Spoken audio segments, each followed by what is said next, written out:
Look at this, guys. Finally found it. Oh my god. Look at that.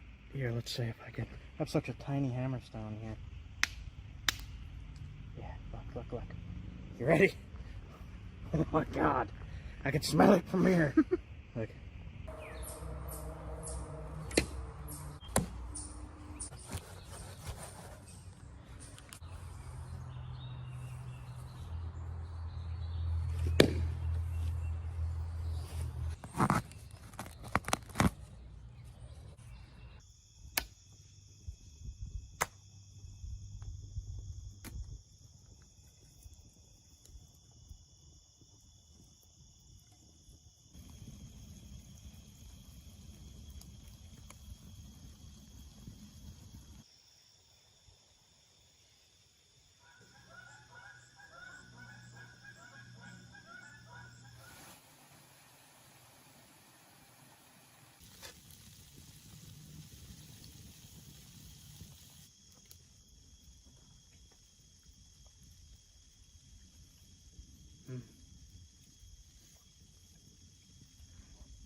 I am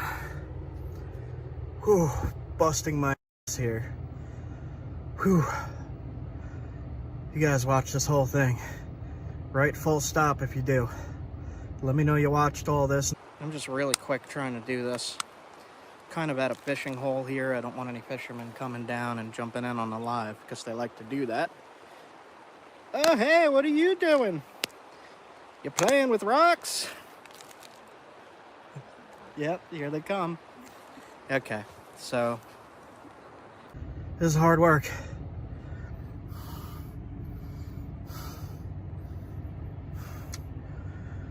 Whew, okay.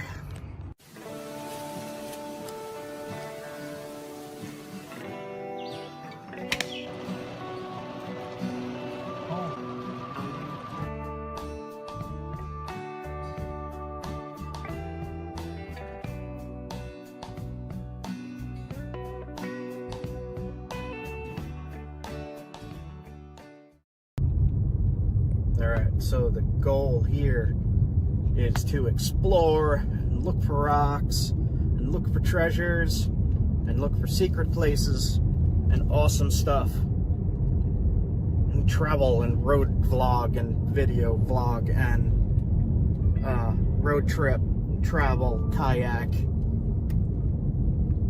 keywords, algorithm. Awesome. The coffee kicked in. I am awake now. A majestic river.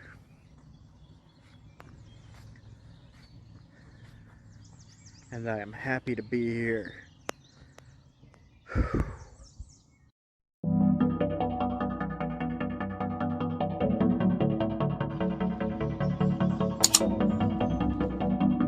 think I'm just gonna have a bit of an adventure here.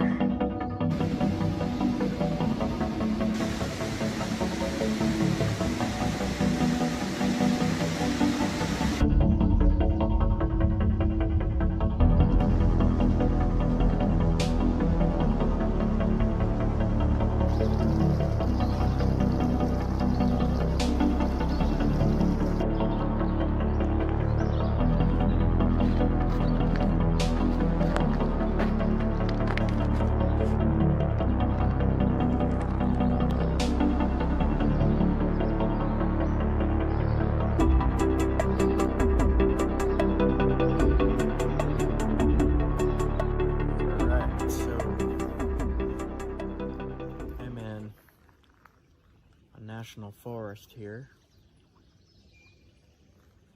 the edge of one. I just woke up.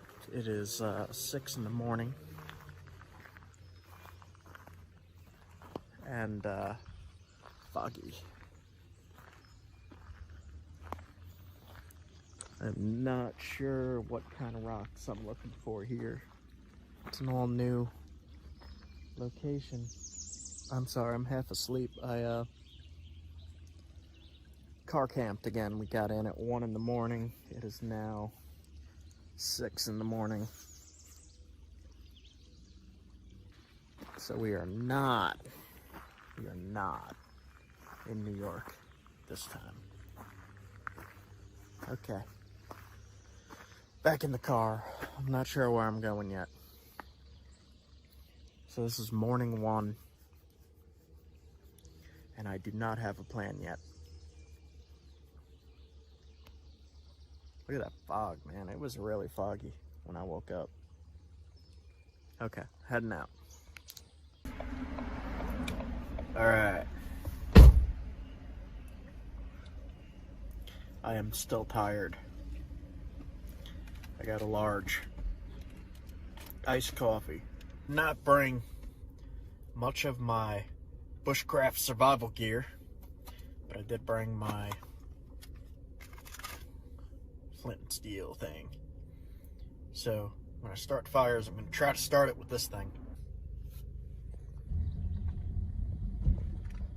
Wow, that's really cool. It broke.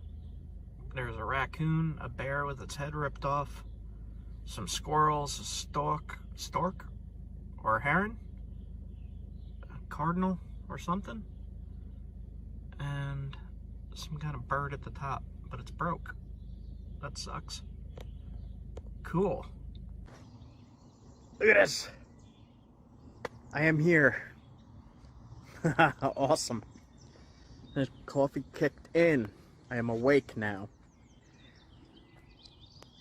This is a majestic river.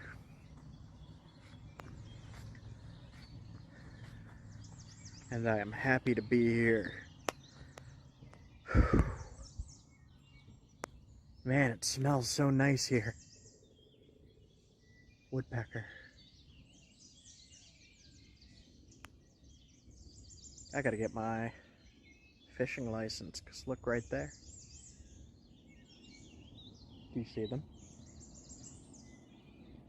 Look at that. See them? Alright, so I am going to be looking for flint. I do not see any rocks here. It's all sand. Looks like a big storm came through. There is a lot of muck washed down.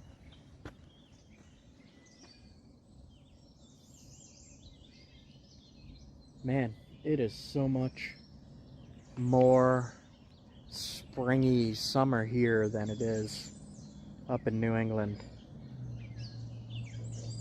This is really a bit of a shock. I went to sleep while I drove quite a few hours, and I went to sleep. When I woke up, it was all fog, and saw a bunch of newts, a whole bunch of newts. They're like this big, all over the road leading into the campsite. And I wake up to all these crazy bird sounds and all. Just enjoying this. Alright guys, I don't have too much to say just yet.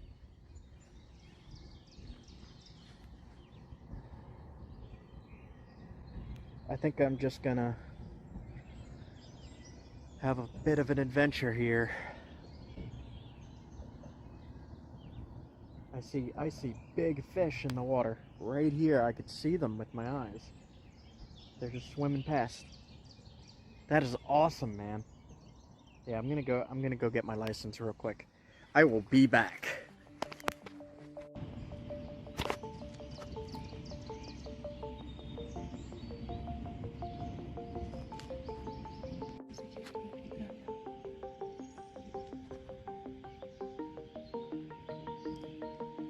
Let's put 'em back.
time I come to the mountains. Let me turn this off so you can see. It's gonna ease up now.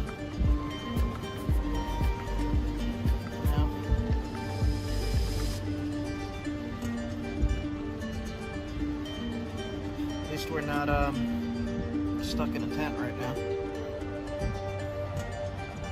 Float away down the river. There's just something that I have to check out while I'm near here that I've been wanting to check out for a long time.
Protected archaeological site. You cannot take anything from here whatsoever, but I've been wanting to see it because it's a Paleo-Indian quarry. And you can see the quarry pits right here from the stones they pulled out and pulled up.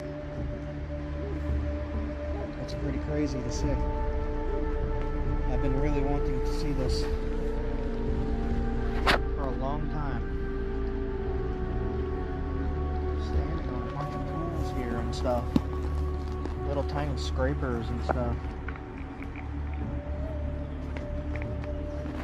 It's all really old stuff.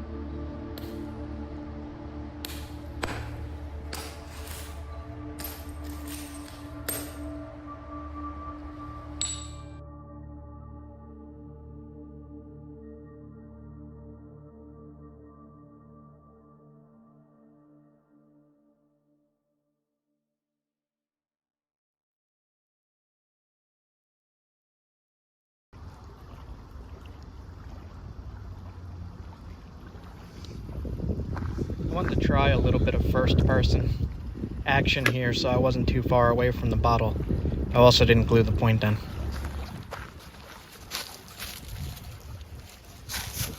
I did not glue the point in.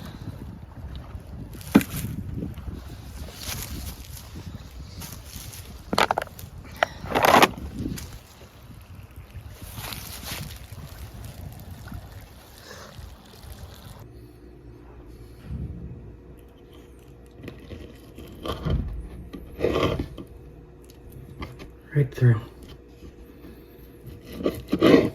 Nothing. So I'm just reading a section on more Onondaga fluted points and stone tools. Chert quarries. 5 fluted points of Onondaga chert, Flint chert, and Gunflint formation taconite. I have no idea what that is. I'm gonna have to look into that. Subsistence. Big game hunting is undoubtedly a simplification of cultural adaptation, more applicable to the Southwest than anywhere else in North America. At the Shawnee Minisink site in Pennsylvania, they found fish bones in the ancient Paleo-Indian fire hearths, fireplaces. So they were fishing, at least. You would think, if you put yourself in that situation, you're in the Ice Age and you're hunting, you'd probably eat squirrels, you'd probably eat beaver, you'd probably eat, you're right at the confluence of a river and a creek. Anything you come across, really.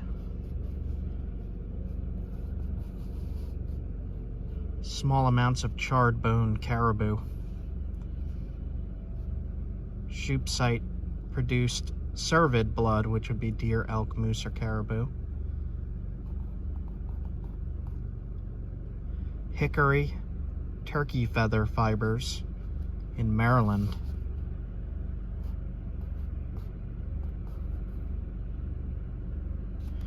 The absence of seed processing and specialized woodworking tools in Pennsylvania. I don't know why it says that, because at the Shawnee Minisink site, most of the end scrapers like that were used on wood. So that would be woodworking tools, and the majority of the tools found at that site were scrapers. Dalton adds.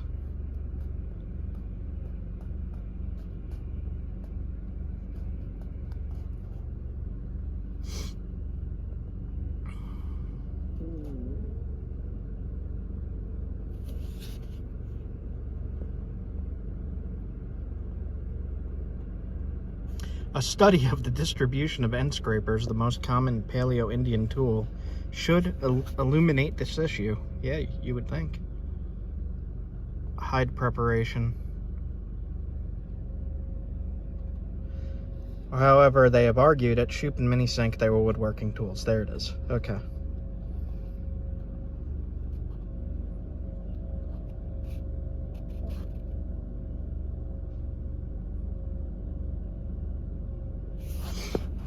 One of my thoughts is why so many woodworking tools at sites maybe not so close to rivers. Maybe building sleds, maybe building transport for the hides, because if they all had hide tents that they were sleeping in, as well as hide for clothing, they would need to transport that.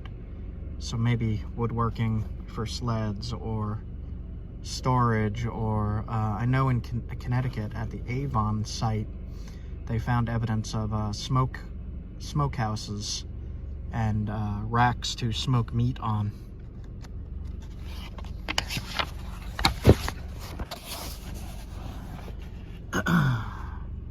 This is a really good book.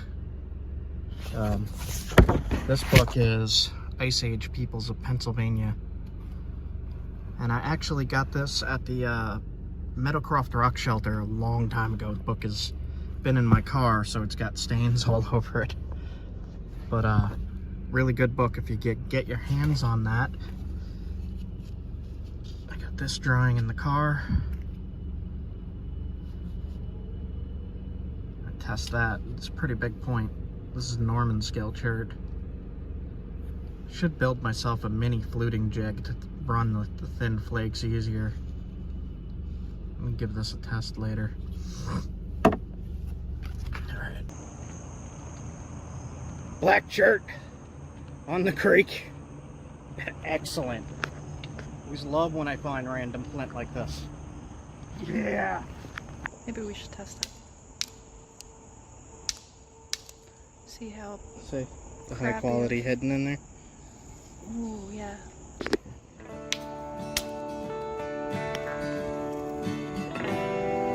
Good stuff. Black chert. Black chert.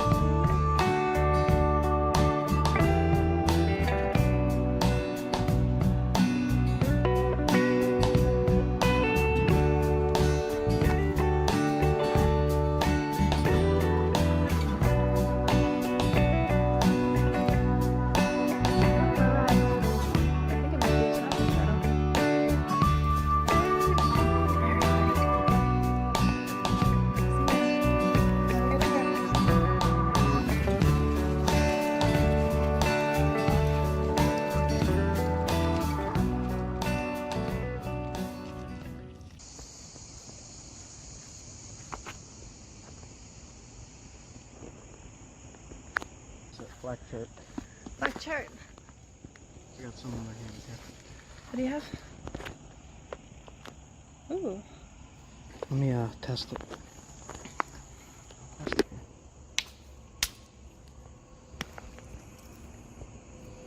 here. Yeah, good stuff. What kind of chert is that? Black chert. Pennsylvania black chert.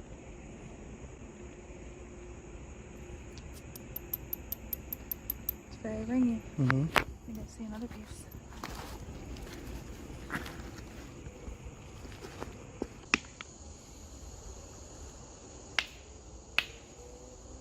I don't know.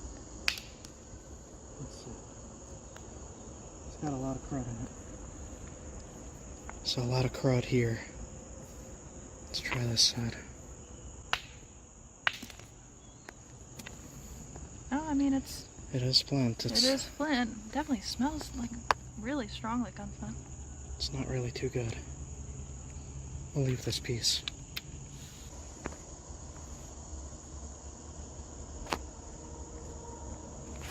What do we got? Gonna try. Yeah, Still that's freeze it's damaged. nice, but it's freeze damaged. Here, hold on.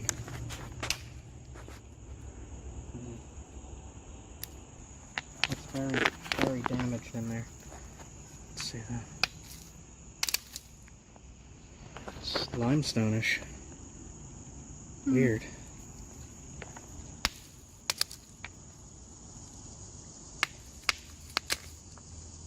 Yikes. There'd be a lot of getting around the bad stuff. Got these little things that you could use for flint and steel, bushcraft, survival, fire starting. I'll have to see if this stuff sparks, but this is higher quality. Ooh. I'll bring this piece to test with the flint and steel. Maybe we should test it. See how. See the high Crappy. quality hidden in there? Ooh, yeah. Damn. If only that whole piece was like that. There's this weird silty stuff mixed in it. Let me Okay. see the. Silty stuff underneath the silty stuff. Nice. Alright, so I got this irregular shaped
the shoreline of the creek here.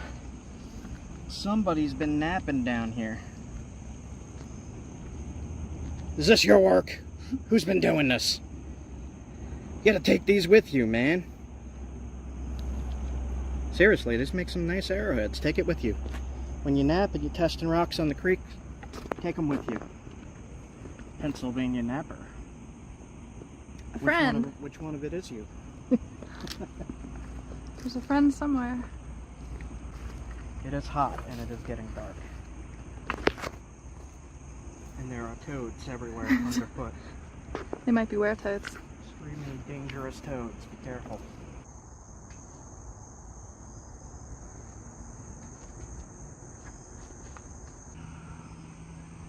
Cool. I wonder what exactly this stuff is. I have a good idea of what it is, but maybe one of my subscriber or archaeology friends or geology friends can chime in and let me know what kind of flint that is. I think I know what it is, but I'll let you guys decide.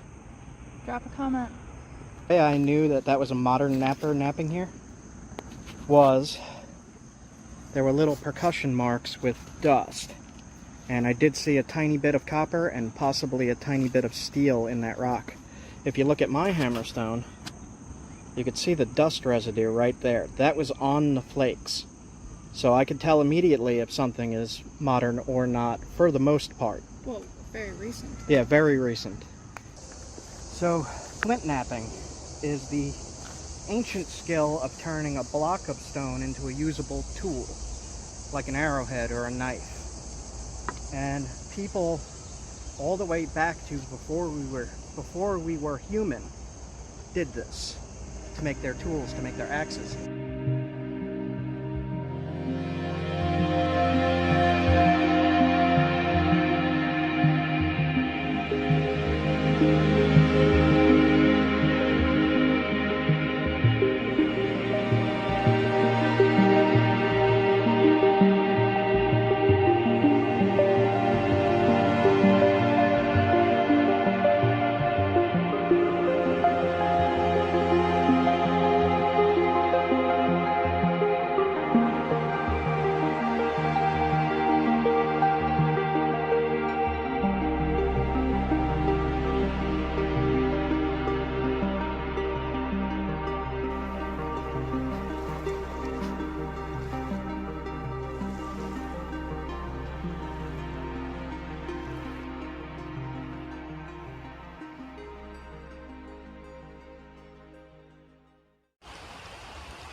Hey guys, we're in Pennsylvania.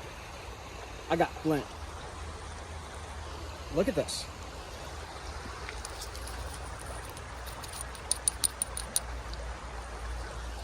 In Pennsylvania, on the creek.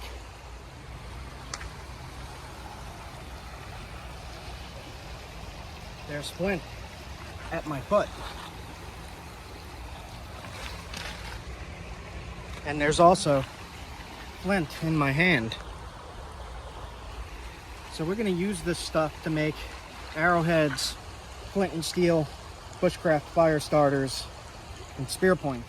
This is a great resource to have and to know what to look for survival in bushcraft. Is flint. Chert. Flint is chert. And it's right here. At this beautiful spot. Look at this. It's right here.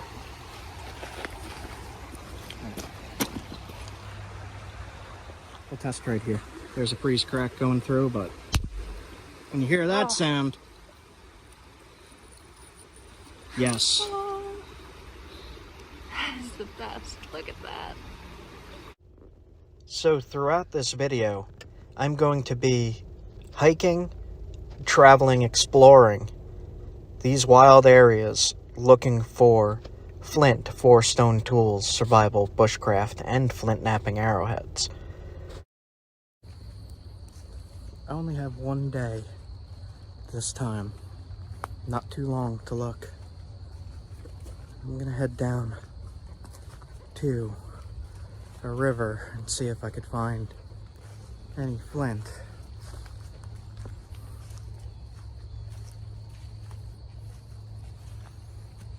I think the site is right there. I think it said like 10,700. I don't remember the exact carbon dating, but this is really, really cool to be here. All right, there's not much trail. We're just kind of walking through a riverbed here. Yeah, I'll try it up one. Let's see. Yeah, we're not on any kind of trail here. I mean, this stuff might be up here trail. Game trails. Sup?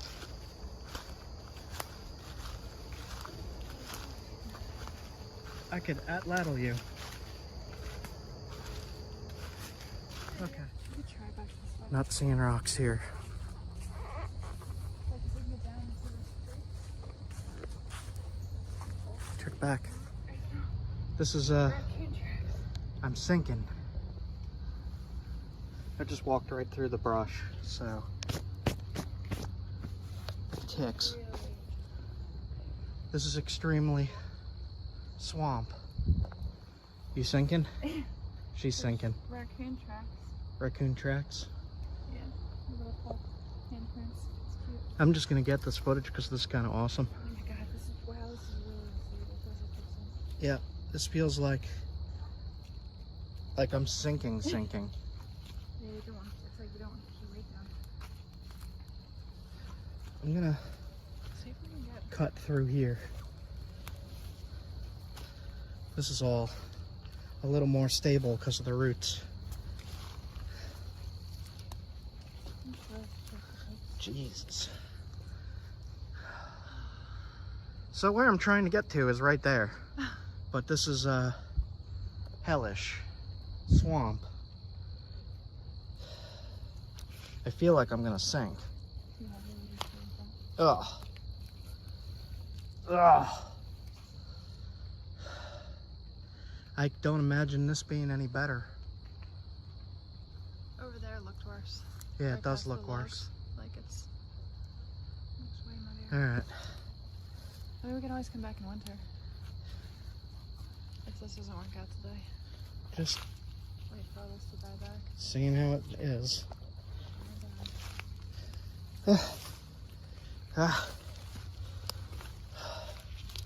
This is bad. Yeah, no, that's water. This is we're in a creek bed that just drained. Look, raccoon. Raccoon track. Right there. We need raccoon feet to do this. Alright, I guess we ain't getting there. Let's try heading back this way and cutting around. Too bad. Can we do it that way? Oh god, it's all muck. Ugh. Yeah, these were gonna be my shoes to the dress with her, so. We're supposed to go to a wedding. Oops. Somewhere that way is a very big Paleo-Indian site where they were able to see some of the stuff they were eating in their fire pits. Crazy, man. Ugh. Oh, jeez. We just ran in a random jungle. Okay. Alright, so found a little trail leading out, and I just kicked this out. I saw these little stones. Careful. Saw these little stones, and I see some shiny black here.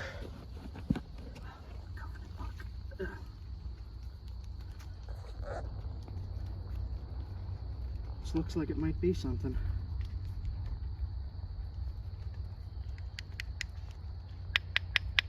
Sounds good.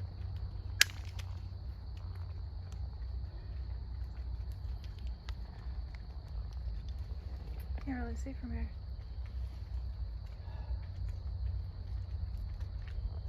It's got flint in it. It's limestone with some really high quality flint. Is there? Yeah. Here, hold these flakes. I don't want to leave these here. those. I'm gonna test the bottom half here.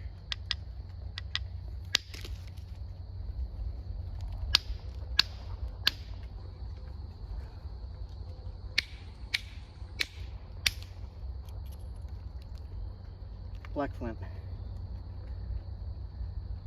There is flint here. What's up again? Yeah.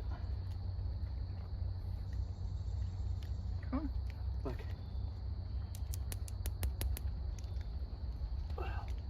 Yep.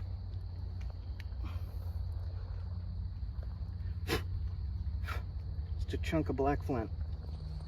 Here, grab this flake. I don't want to leave any flakes here.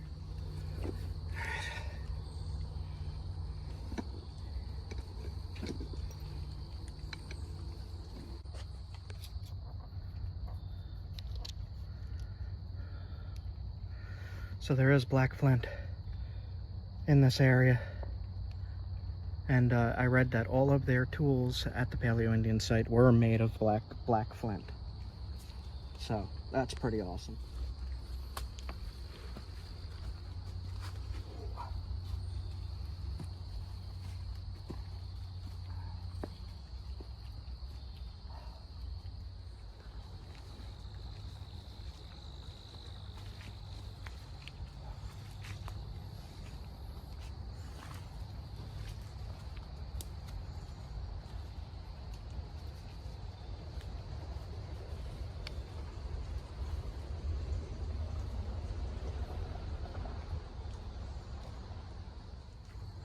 This here is smartweed.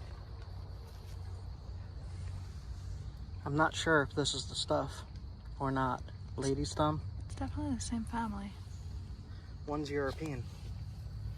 I have not yet found the American version. There's more flint. Just a cobble of it. Let's give it a quick test. See how it is. Yeah, that's flint. Flint. Yeah, look at that.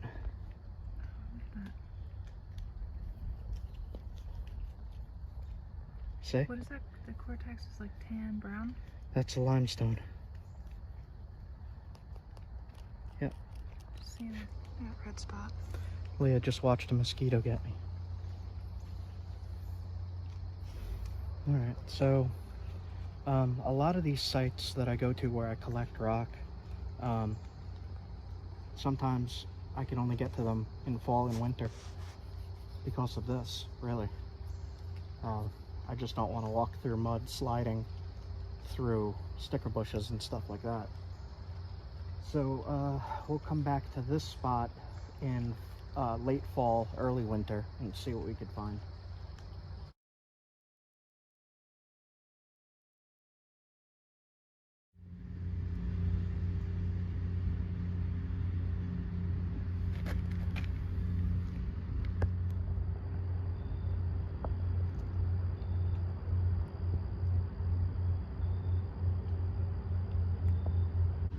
I was looking at this slug, and right here is great stinging nettle. You can make a nice tea out of this stuff, and if you touch it, you get jabbed and it itches. It stings you. But you guys might want to look that up, stinging nettle. If you cook it like spinach, it'll get rid of the acids that sting. And makes a really good wild green. Extremely healthy. Seriously, one of the healthiest wild plants. This stuff here is called the tall spiny things. It's called rough horsetail. It's so different than what I'm used to seeing. I like seeing the different environments.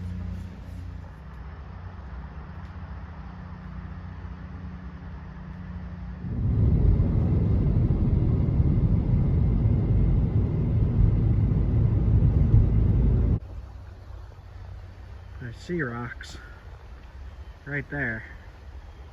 But there's Big Creek and Big Cliff. very pretty though. Washing out here. Maybe.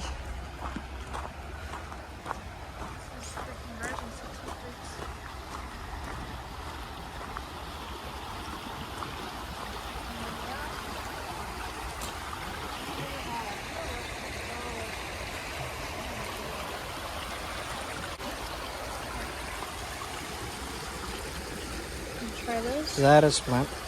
Can you try it? I'll try it. Put this one in my pocket for a second.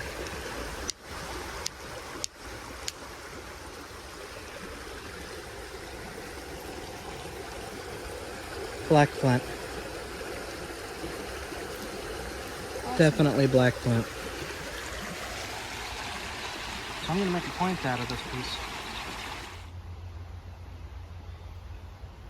What'd you find? Looks like Flint. Definitely. That is definitely. Let's see. It's freeze damaged. Let's try in this end. Yeah, it Yep. doesn't really look like a good piece for flint napping, but oh, This there's another piece one. might be. There's another piece No. that might be flint. No, but that's Flint. Perfect hammerstones. Take your pick, guys. Which hammerstone do you use? Forget the hammerstone. Well, hello there. Can anybody guess what that is?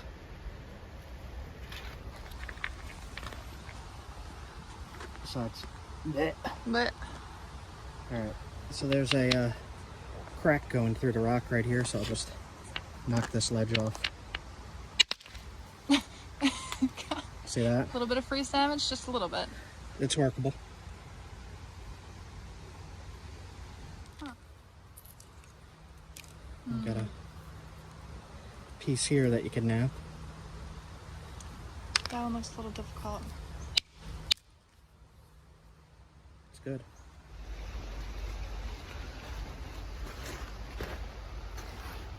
What do you say? Oh yeah. This is a good example. Limestone, cortex, black flint.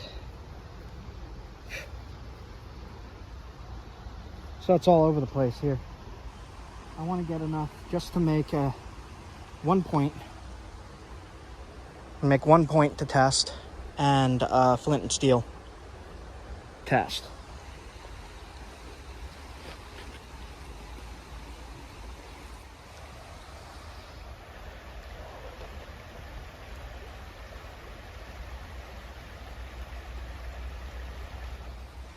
Is it? Yep. Oh, it is. Look. Some kind of toe bug. It's the toe bug. Gross. See, its head is there. Wow. I'm not even going to hit that piece. That's cool. Leave that for another million years. Here's a piece. See it? Yep. This can make a point.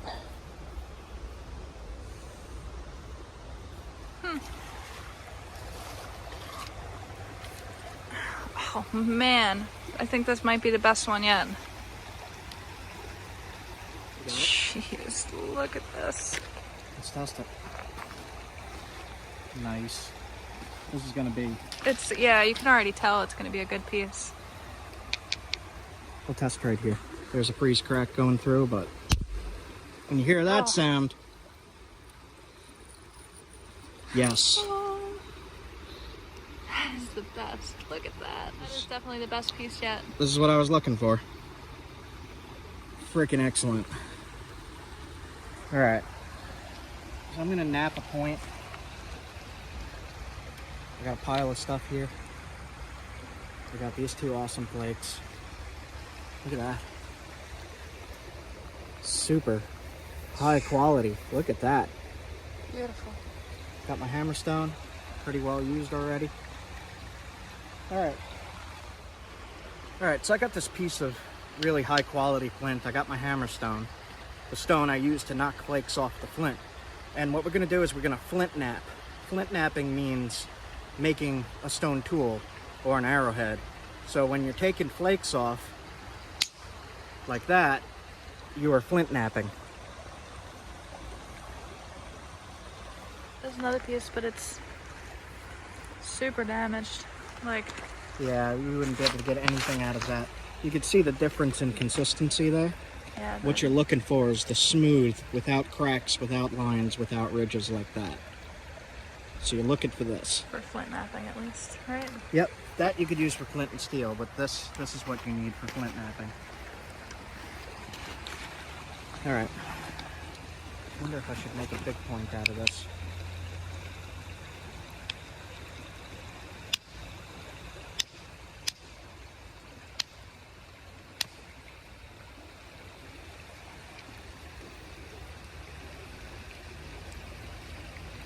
Nice.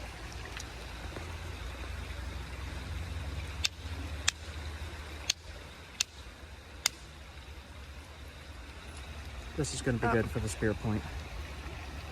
This piece here. You can see where I hit with the copper. The reason I'm using the copper is so you can see where I'm hitting. And when it hit here, in a conchoidal fracture, like a round shape like glass, it'll peel off and break. So what you're doing is you're looking for a low point on the rock to hit, to drive these flakes off. And if you do that on both sides, you get what's called a biface. There's some crud in here, so that's not so good, but we can knock that away. And I'm just gonna keep this piece, but I'm gonna work this into a spear point, like a ridge. You see how there's a ridge here and a low point there? And you flip it over. So when you say a low point, you mean you're holding it like this? The lowest point of the rock. And so you're hitting the lowest point on this ledge. Yep, but not straight down. You're hitting into the rock and peeling down. So going straight through. I'll show you on this one flake here. So here's the ridge. Here's the junk I want to get rid of. But we're going to take the flake off of this ridge by hitting this. It's called a platform. A spot to hit, a platform. Sometimes you might want to grind it to make it stronger. Yeah, that'll work. Okay, now we're gonna hit the platform and try to peel a flake off this area. See how it followed that ridge? All right, so I'm gonna work on this flake. I picked up all the other flakes and I put them in my bag. And what I'm gonna do is I'm gonna use a copper billet just to shape it, knock flakes away, shape it into the spear point shape by taking smaller flakes off like that. See what I did there?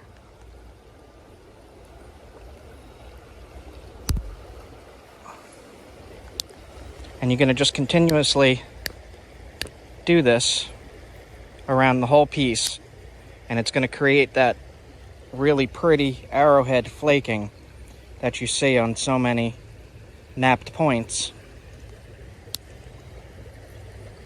See how that flake followed the ridge? Like that? That's what you're looking to do. Now I'm just going to continue on shaping this point. So I have here, it's a copper nail in a Delron rod. And these were sold on Amazon. And I'm going to put the link in the description. It's called the Ishi Beginner Flint Knapping Kit. Comes with these copper billets as well. And you could pick this up there, but this is what I use to drive most of my flakes off the points. And the way I do that is I put it under my leg to hold it. And then the same thing, I'm following these ridges, lowest point, you put the copper tip in, and you hit with a billet to knock the flakes off.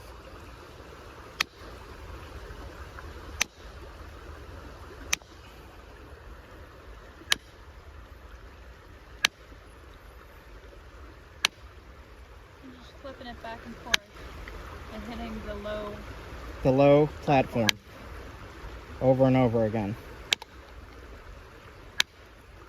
See how those flakes are coming off?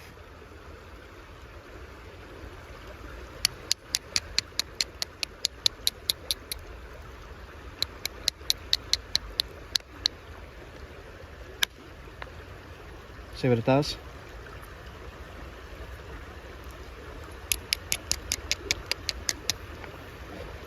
I see a quartz inclusion running through there, so we're going to want to knock this whole piece off.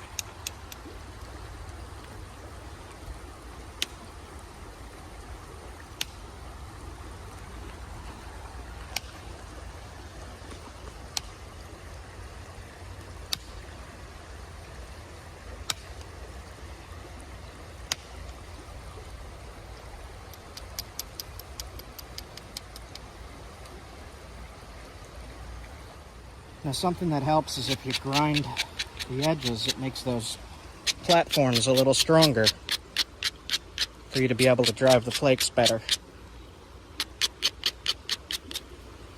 And I'm going to try to drive a flake right up this ridge. Right there. So I'll show you what I do. I rest the flaker on the platform. Hold on, let me show the platform. The lowest point. And then I'm going to strike with a billet. And that came flying off and almost hit you in the face. So I'll do it again here. Wait, show the platform again? Platform right there. It's a pretty wide platform, but it's a platform. It's the lowest point.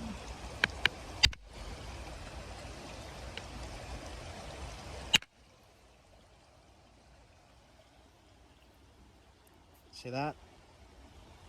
Now, and then it creates a new platform. Creates another platform next to it. Flipping back and forth.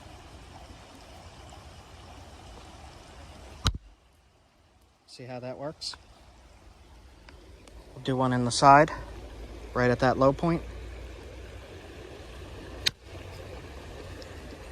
Flake, followed my finger, and thinned it out.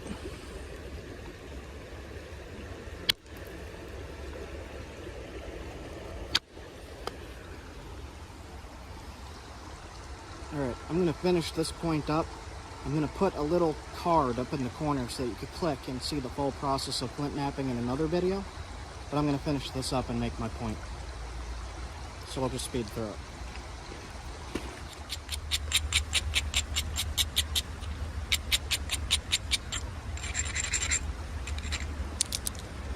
I broke it. Oops. Oh, Brittle stone warning. Oh no.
So I'm making a lance style spear point that I could test on the atlatl, which is a spear thrower.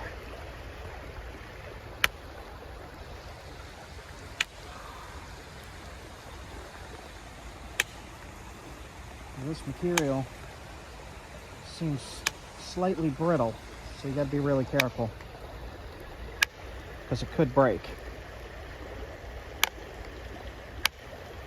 when you're shaping it.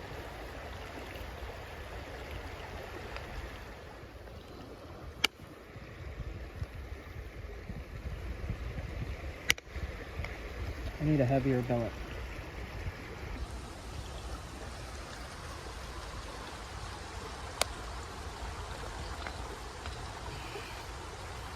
Loose antler.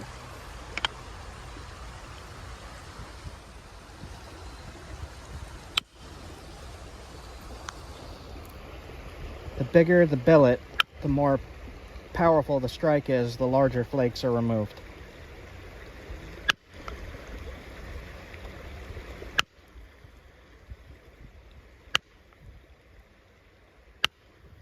So since I know this material is brittle, I could save myself a headache of it breaking by keeping it a little thick, a little on the thicker side.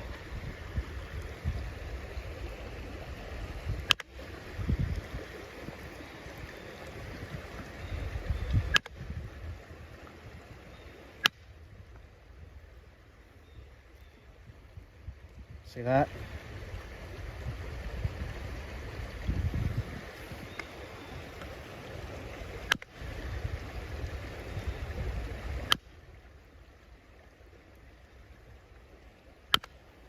And as you're shaping it, it's getting thinner and thinner. And the thinner it gets, the easier it'll break, so you gotta be careful.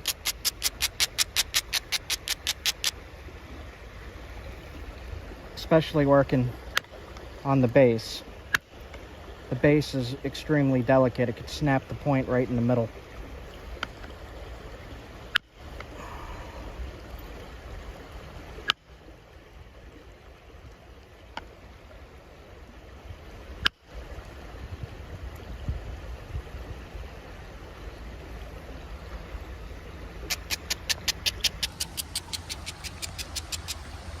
You don't want to go much thinner, and we want to start to sharpen it now.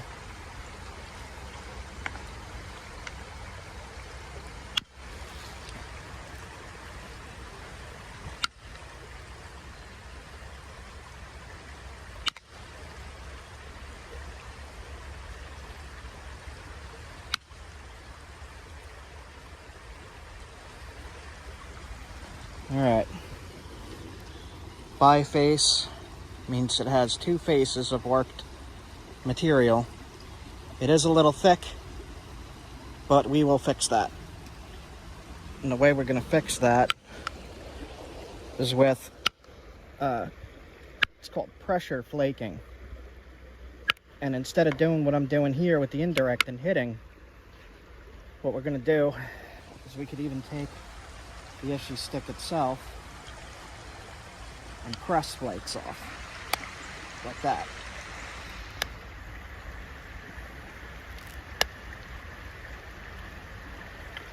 To make a serrated edge, a sharp edge.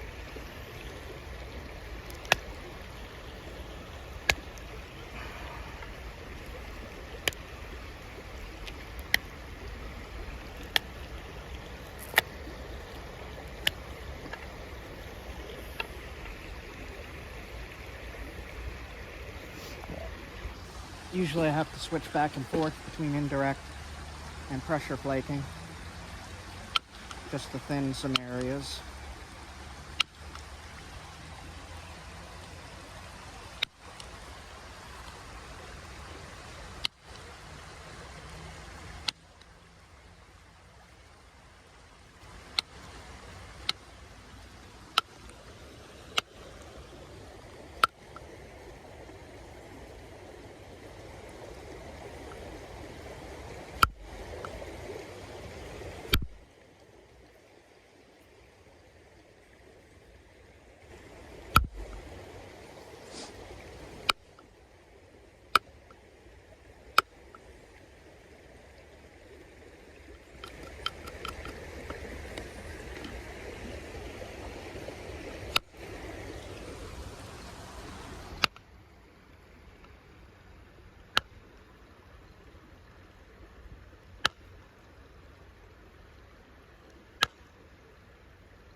can see here, point is starting to take a really nice shape. Just want to make sure the edges are sharp.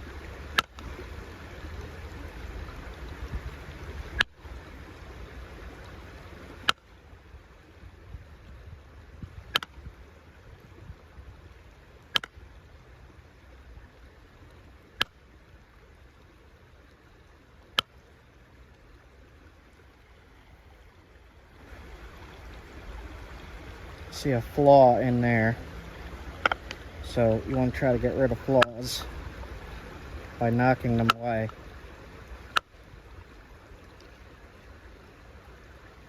Imperfection in the stone. There's not much you could do about that besides make the point smaller.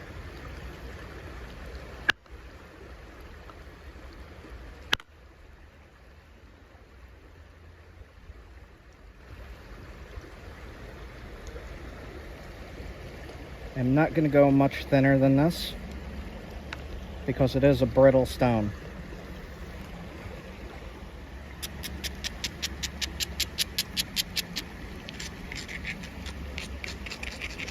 Grinding the edges again, you could also see places you could strike easier.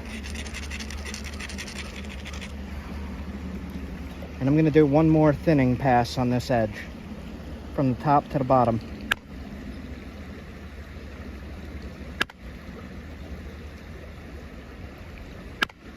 Just to thin it a little bit more.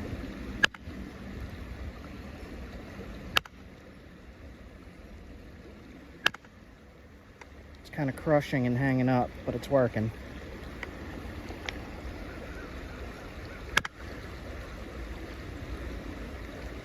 This area here has a problem.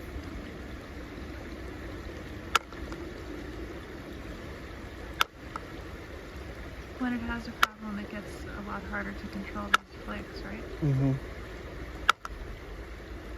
See how it's hanging up? There's imperfections in the stone there. You can try one thing. It's dangerous to try. I would not recommend doing this because the base is the weakest spot.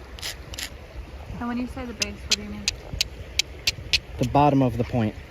So here's the tip, here's the base.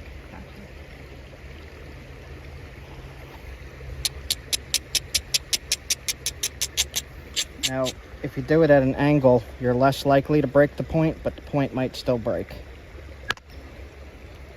And how are you holding it to support it to reduce the likelihood of it breaking when you hit the base? So, I'm holding it like this to support the sides, and I'm putting the tip into my hand. The tip is not sharp yet. You don't want to put a sharp tip into your hand and hit. But, supporting all sides, and taking the flakes off. You can see there's a line in there. Mm-hmm. That is a extreme imperfection right there. Show it again. Right in there. Yep. So we're going to leave that alone. And we're just going to thin this section a little bit right here. I imagine that knowing what to leave alone and what to... That comes with... comes with experience, right?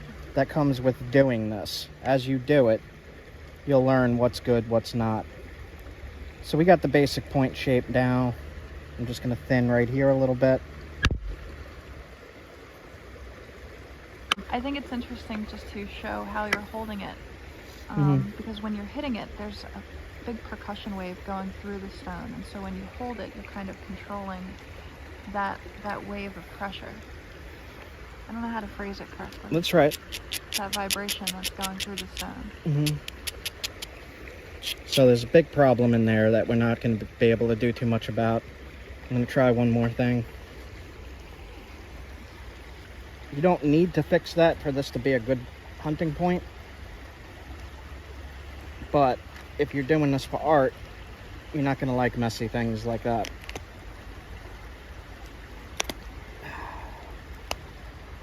This is just not going to work. It's risky.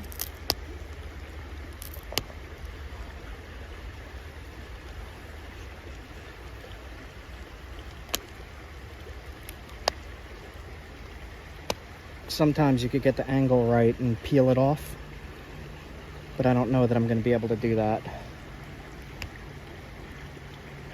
A little bit of it.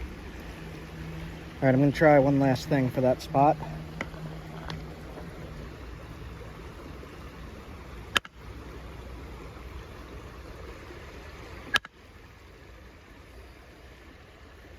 That is really unfortunate that that's there.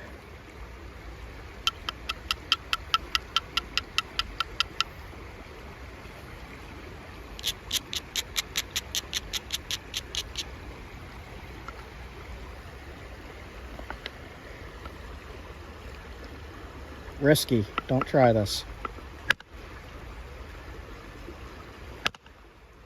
It's just not going.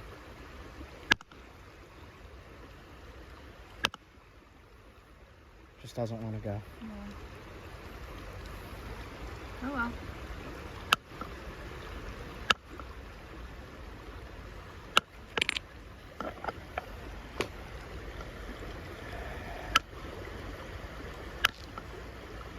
All right, so what we're gonna do is come in at an angle, and this will work. See how I chewed the ear off?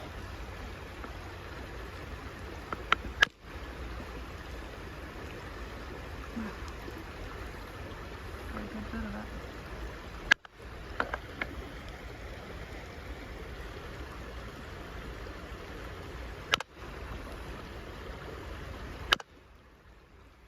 There we go.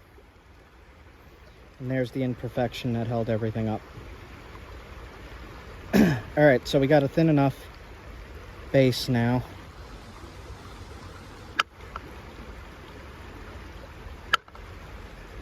Okay, not messing. That was a good demonstration of how to fix trouble spots when flint knifing. Mm-hmm. So what I'm going to do now is just sharpen it up and shape it with pressure flaking.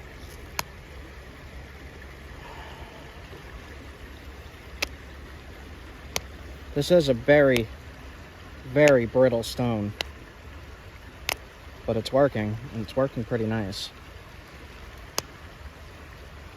And this is one of the reasons why you really want to find very smooth stones. Mm-hmm. Just the more imperfections, the more trouble spots, the harder it is to control their flaking.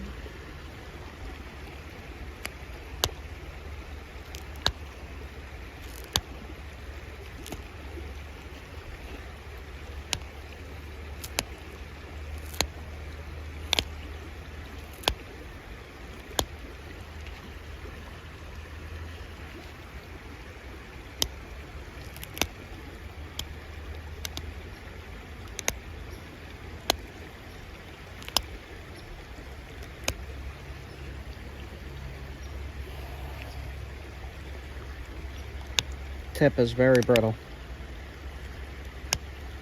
So if you're using this stuff for testing or hunting, it's going to need resharpening each time you use it. To resharpen, you just essentially do what you're doing now, right? Yep, just more pressure flakes, because this tip, when this hits something, it's going to blow the tip off. And you're going to be left with a smaller rock. And to fix it, you just do what I'm doing here. It's called pressure flaking. Shaping the tip and resharpening it like that. If it was a less brittle type of stone, it would be less likely to have the tip break off. Mm-hmm. And each time you resharpen, you're getting down to a smaller and smaller point. Yep. All right. I'm going to leave it like that. I should try to get rid of that, but I'm not going to mess with that anymore. Maybe I will.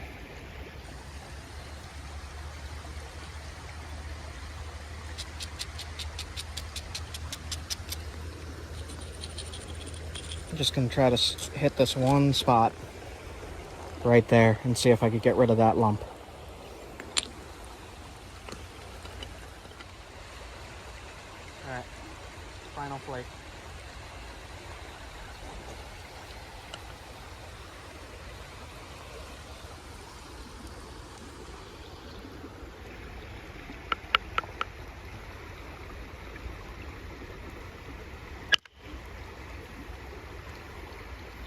didn't do as much as I wanted it to do.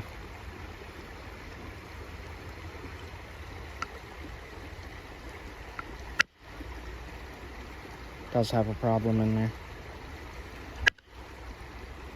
Alright, we're gonna leave it like that then. And we'll still test this. I chewed up the edge a little bit. But again, you could fix that with pressure flaking.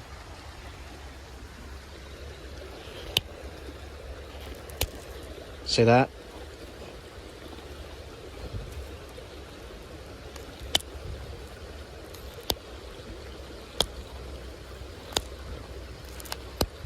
So the pressure flaking helps if the sides get dull or if you crush an edge by accident. Mm-hmm. Yeah. Okay. So we're gonna test this on an atlatl throwing spear. Alright.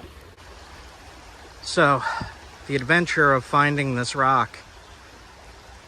I came down to this river looking for flint that I could work. And I find it. I find it in a lot of places, guys. And we wind up with some really, really pretty tools like this. Look at that. Look where we are.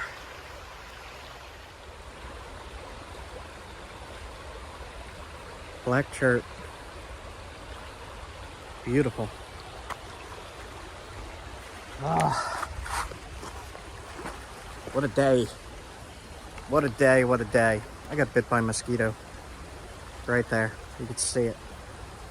It's so beautiful. The sun's coming out.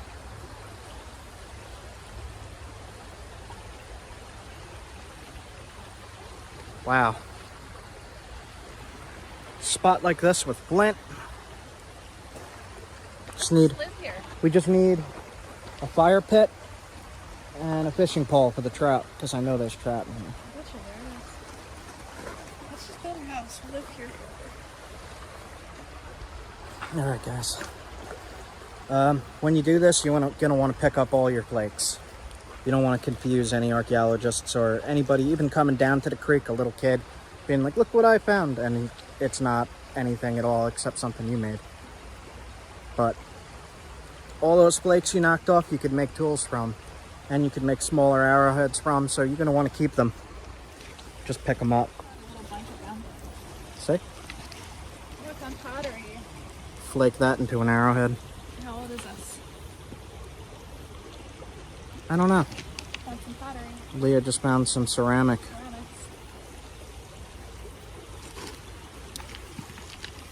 Oh, somebody had the same idea as me. This is another super smooth piece. Oh yeah, super smooth piece of flint. Tiny.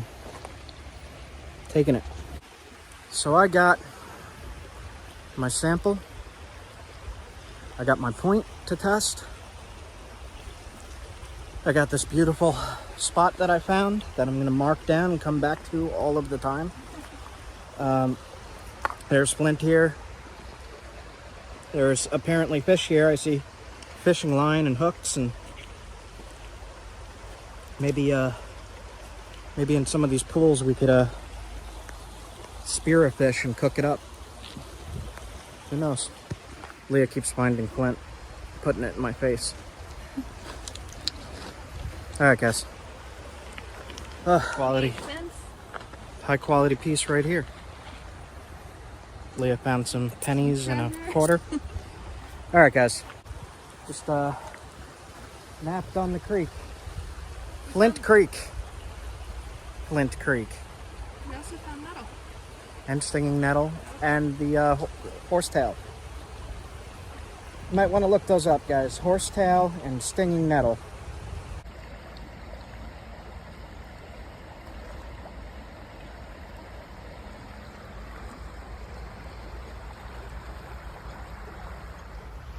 Okay, we are going to put this on an atlatl and test it. That is a definite. And we are also going to test it for flint and steel. See if we could start a fire with this stuff. See how damaged that is? There's another one. Super damaged. Super damaged stuff, but that'll create sparks. So I did take a few samples of the cruddy stuff. All right, guys, we are out. End of episode 1. If you guys like this stuff and you want to see this tested, subscribe, hit like, and check out the next video. See you guys. Goodbye.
Tin foil into a plate for the burgers.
Mmm. Mmm.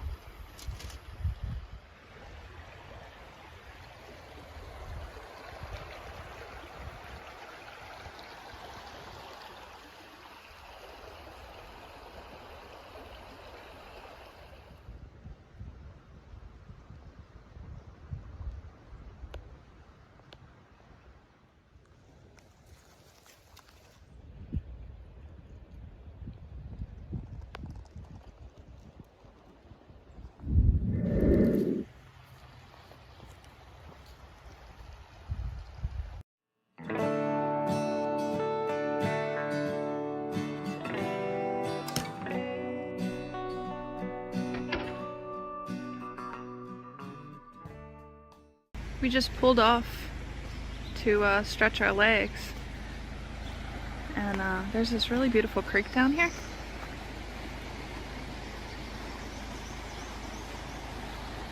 Gray day, but it's very cool. Those storms last night really cooled everything off. As I was walking around stretching my legs though, this caught my eye, which many of you may recognize.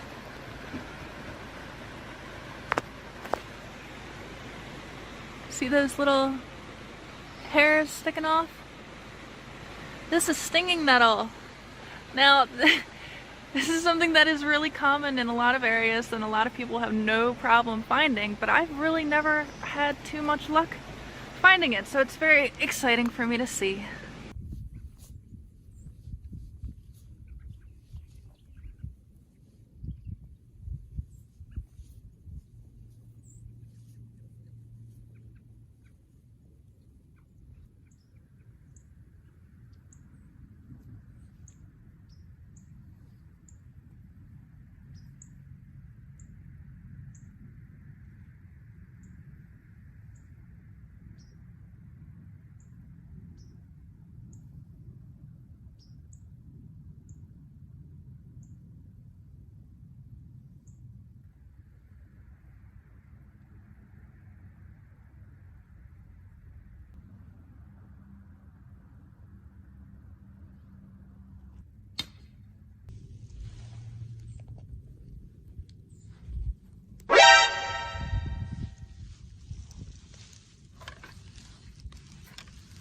Well, I shot.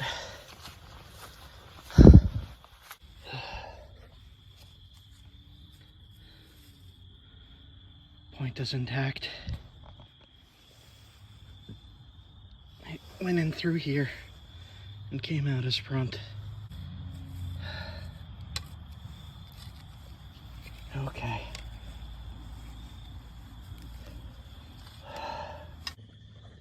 Well, I got him. Got him, I got him.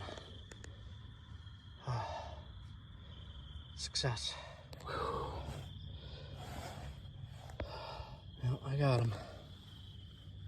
Stone Point.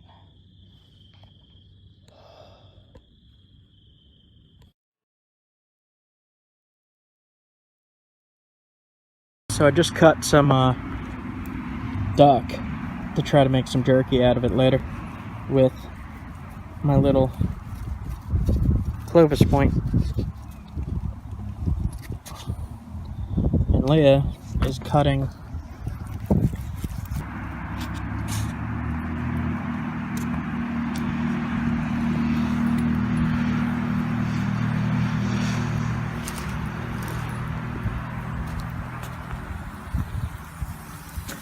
there's the rest of the duck.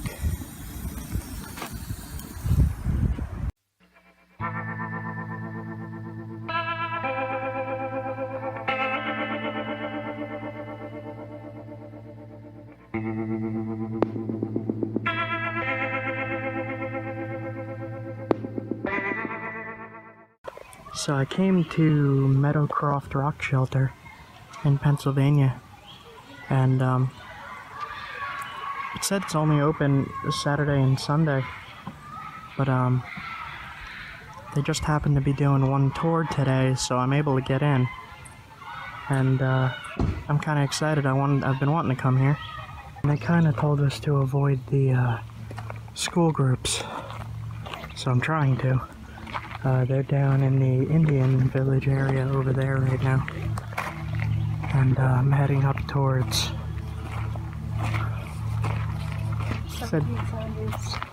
1770s cabin. Just killing time for about an hour. Maybe about 40 minutes now, and then we're going over to the rock shelter.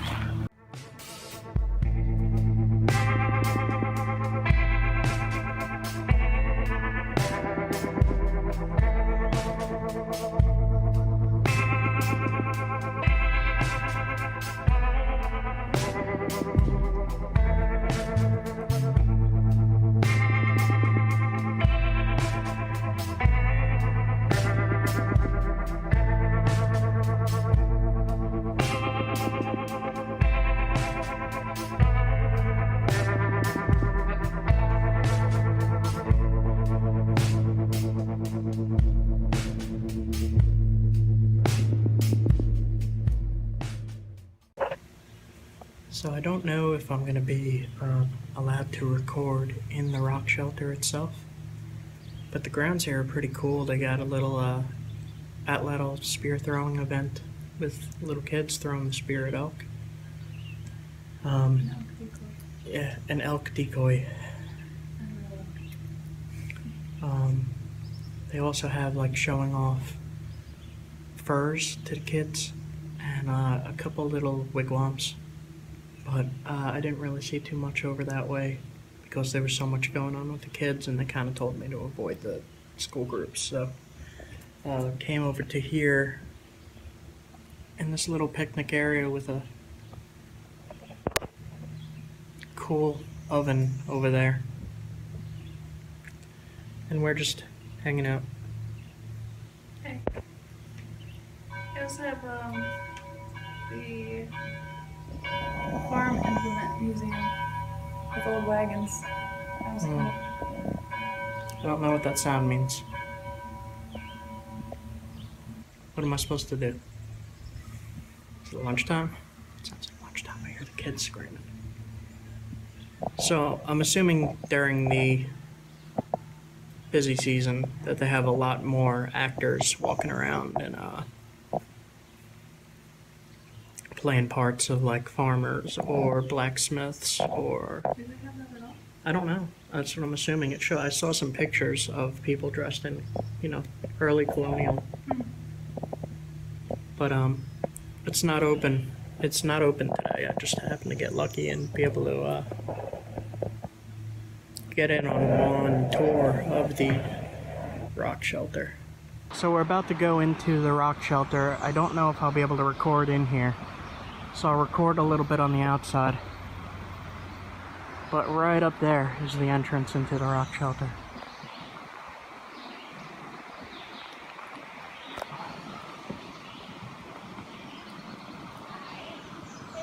Hurry. I said take your time, no big hurry. I'm hearing you.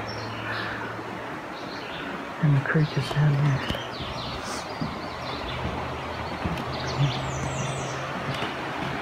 It's a beautiful structure, isn't it?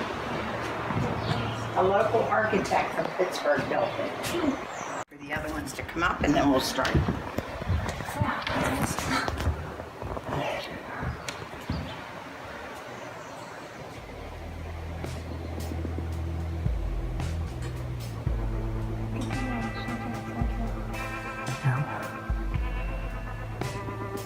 It's nice and cool in here.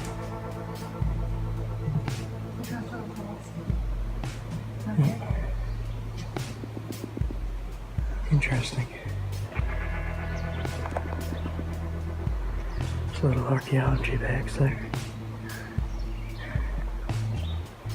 So I guess they're not excavating anymore. There's a screen up there.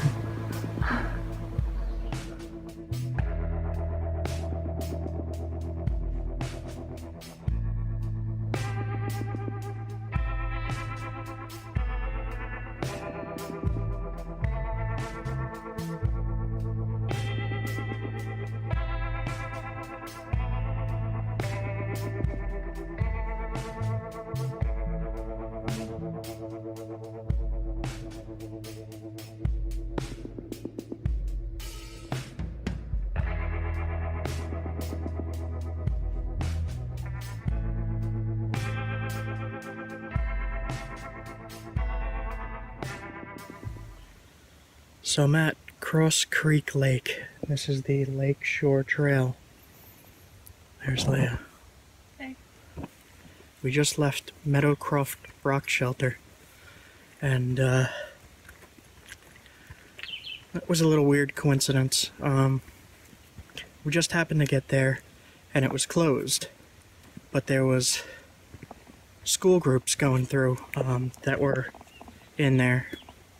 And there was one other couple that had a tour today, and I got there just in time that they allowed me in.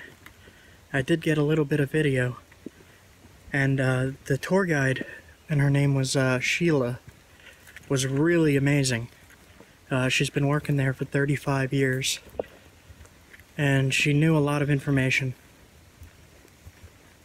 And I talked to her a little bit about different things, about the site, about the museum that I volunteered at.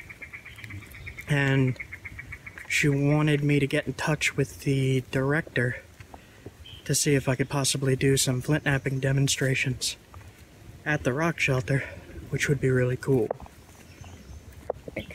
Walking down this trail along Cross Creek Lake. Now, Cross Creek runs right past Meadowcroft Rock Shelter, so we just followed it down to this park. Meadowcroft Rock Shelter is a cave, kind of. It's an overhang that collapsed over the years. And in that cave is different levels of different time periods of people living there that go back as far as, what was the date? 12,500? Yeah, they dug as deep as 16,000. They dug as deep as 16,000 years ago, and the earliest human occupation that they found was 12,500, I believe. All the way up to present evidence of all the way up to use. Beer cans in a fire pit. Yep. I wasn't expecting to be able to see that. I tried last year and it was closed and they wouldn't let me in. This year, for whatever reason, they're like, yeah, come right in. And they were all awesome. Awesome people, friendly people. It's the longest spanning occupation of a site. So meaning from 12,500 years ago, non-stop up to today, with the exception of now it's a museum, so there aren't people camping there anymore. But up to not too long ago, there's been people camping there for 12,500 years at least, which is pretty amazing. In one spot, one campsite. It's the longest spanning occupation of a site. So meaning from 12,500 years ago, non-stop up to today, with the exception of now it's a museum. So there aren't people camping there anymore. But up to not too long ago, there's been people camping there for 12,500 years at least, which is pretty amazing. In one spot, one campsite. But it's I tried to take video to show you the amazing view of the creek and how big the shelter actually was, and just how cozy it seemed in there. Yeah. Oh man, it was like 10 degrees cooler. It's pretty hot out today. Yeah, So I would have really camped in there. Let's put it that way. Yeah, and you got I would have nice, camped in there and I would have stayed there for like a week. really nice view of the creek. It was beautiful. So that site was discovered by a groundhog. Apparently in the hole that it dug up, the person who, I guess he owned the land? Yep. The person who owned the land, there's some large deer prints right there. Right here.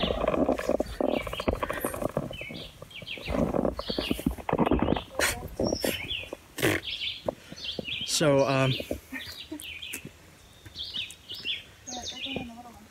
the landowner found a groundhog hole, and in the dirt from the hole that it pulled out was chips of flint.